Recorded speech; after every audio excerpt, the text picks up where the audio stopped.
Hello everyone, this is GameFrost. In today's tutorial video, I'll show you guys how to access extra information into MSI Afterburner's overlay.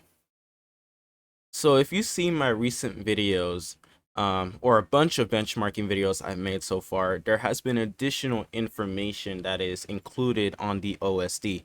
Something like the GPU hotspot, or the information on the E core and P core, which signifies that my CPU was overclocked.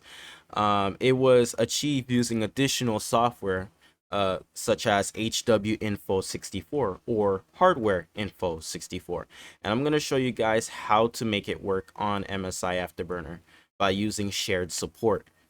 So to begin, all you need to do is have two pieces of software. So we're talking MSI Afterburner and RiverTuner with, of course, HWINFO64. I guess you can make that 3. So this is not going to be an installation video. This is just a straight on process. So what you do is go over here in MSI Afterburner.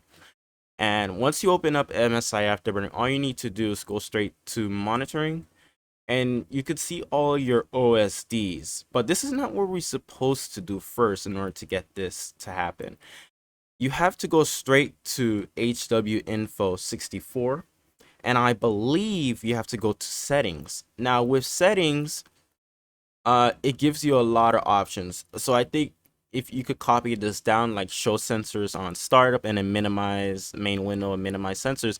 But the biggest thing that some people may forget to do is click on shared memory support. And what that does is that it gives out or shares information with other softwares at OSDs like MSI Afterburner and RiverTuner here, so that they can work in sync. So if I wanted to add something like, let's say, extra information on the GPU's fans or maybe the GPU's voltage, I could use HWINFO sensors to actually make it work. So I click here on shared memory support, and it does have a 12-hour limit. That means that, of course, this is a free version. If you get the paid version, you don't have to worry. So if you're running your PC for over 12 hours, it might disable itself, but you can always re-enable it afterwards. It's not that big of a deal.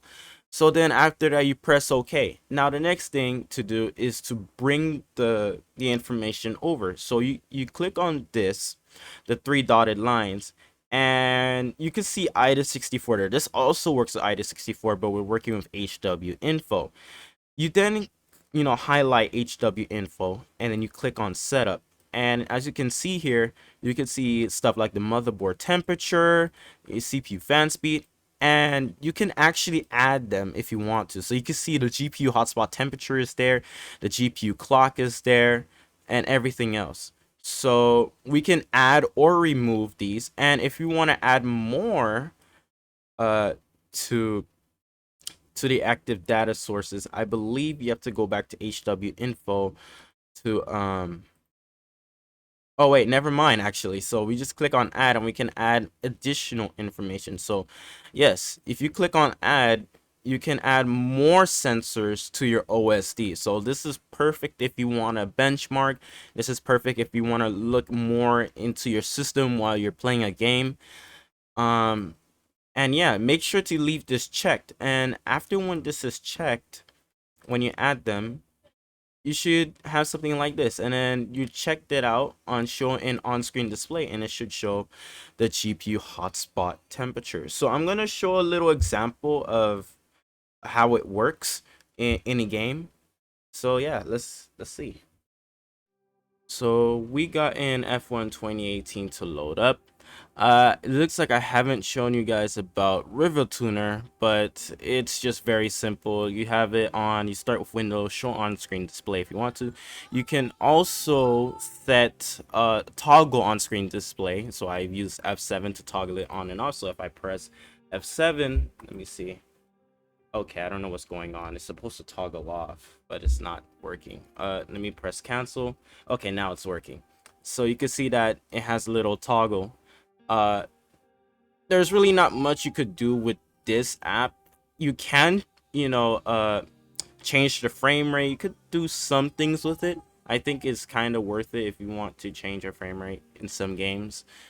But aside from that, we got everything working. This is entirely from HWINFO64. from all of these sensors. And to further prove that, we're going to add another sensor to this game. So let's see here. If we go back to HWINFO and maybe bring up let me see, something. It could be anything really, but maybe the CPU auxiliary power. I have no clue. Or maybe just the drive temperature and drive airflow temperature. Okay, that one seems interesting. So you see we have added those, and we're just gonna bring them here. So if we go down, there it is. So we're gonna show it to on-screen display. We press apply, and there it is. Now, of course, I think I should label it because it's not labeled correctly, but you can see it now appears on the OSD. So if this tutorial worked out for you, please leave a like, subscribe, dislike, it doesn't matter. I hope it works for you, and you can share it to everybody else that needs to know about this. Thank you guys so much for watching. I'll see you next time.